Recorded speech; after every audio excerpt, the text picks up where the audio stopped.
It was a jet that looked like it could outrun a bullet, and sometimes needed to, a machine so fast it made history, and so dangerous it nearly erased its own pilots from it.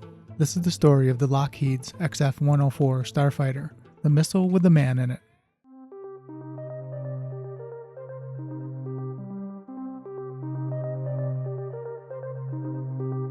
I'm Bill, and this is Buffalo Air Park. Let's dive in. You know, the tale of the Lockheed XF-104 Starfighter doesn't start in a design lab or wind tunnel. It starts on the dusty tarmacs of the Korean War. Lockheed's engineering legend, Kelly Johnson, flew over there to talk directly with the fighter jocks, risking their hides every day. Their feedback was brutally simple. Forget the radar, forget the gadgets. Just give us something small, simple, and fast, a plane that climbs like a rocket and gets the job done. And boy, did Johnson take that literally. He went home, tore up the rulebook, and built a rocket disguised as a fighter plane. The XF-104 was the leanest, meanest airframe Lockheed could dream up, wrapped around one of the most powerful jet engines ever built. It was so extreme that test pilots nicknamed it a missile with a man in it. Now, this thing looked nothing like its contemporaries. While everyone else was building wide, swept-wing hot rods, Johnson showed up with a jet that had wings so tiny, just 21 feet tip to tip, they looked like they belonged on a model airplane. And they were razor thin, so sharp that mechanics had to bolt on protective guards along the leading edges before working on it. You didn't just service a starfighter, you handled it like it wanted to bite you back. But those blades for wings worked. The XF-104 could punch through Mach 2 and hold it there, no afterburner or party trick. It could actually sustain it. Unfortunately, speed came with a cost. Turning? Not so much. Pilots joked that flying a starfighter at low speed was like banking with intent to turn. Funny, unless you're in combat, trying to dogfight a MiG. And, as with all great aviation stories, things got weird early. Lockheed built 2 prototypes, both crashed.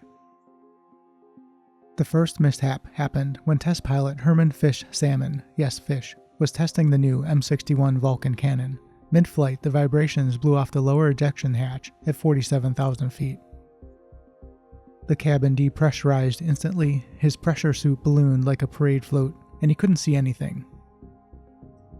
Salmon bailed out, parachuted safely, and later realized he might have saved the jet if he just descended instead of ejecting. But hey, it's hard to think straight when your eyeballs are about to freeze. The second prototype decided to one-up that by literally shaking itself to pieces. Fin flutter tore the T-tail clean off during a chase flight. But that wasn't the only fatal design quirk. Let's talk about the ejection seat.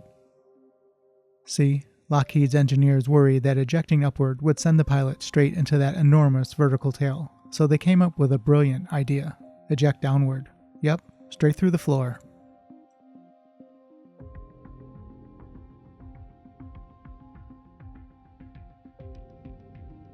The logic was that this high-speed interceptor would always be miles above the ground, but as history tends to do, it disagreed. When Cold War pilots began flying low-level missions to avoid radar, the seat became a death trap. 21 U.S. Air Force pilots died because they couldn't eject safely at low altitude. Eventually, Lockheed fixed it by switching to an upward-firing seat, but unfortunately, there's a dark story about one pilot trained on the old downward seat who found himself in a low-altitude emergency in a newer model. From all his previous experience, he rolled the plane upside down before ejecting, straight into the ground. He'd done everything right, except survive the upgrade.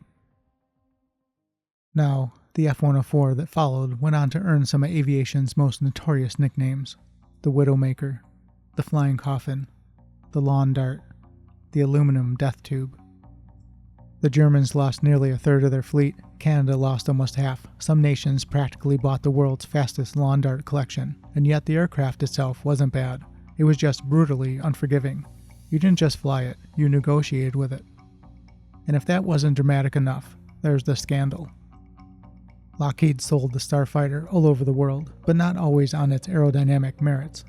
In the 1970s, it came out that Lockheed paid over $22 million in bribes to foreign officials to secure contracts. The Dutch prince consort, Bernard, was caught accepting over $1 million in payouts. Japan's government nearly collapsed over the same scandal. So let's review. A jet so fast it sliced through Mach 2, so sharp mechanics had to add protective guards just to touch it, with a seat that fired you toward the ground, and a sales record polished by international scandal. Only in the jet age could "missile with a man in it" sound like a marketing slogan. And that wraps up another tale from aviation's stranger side. Until next time, keep your eyes on the skies.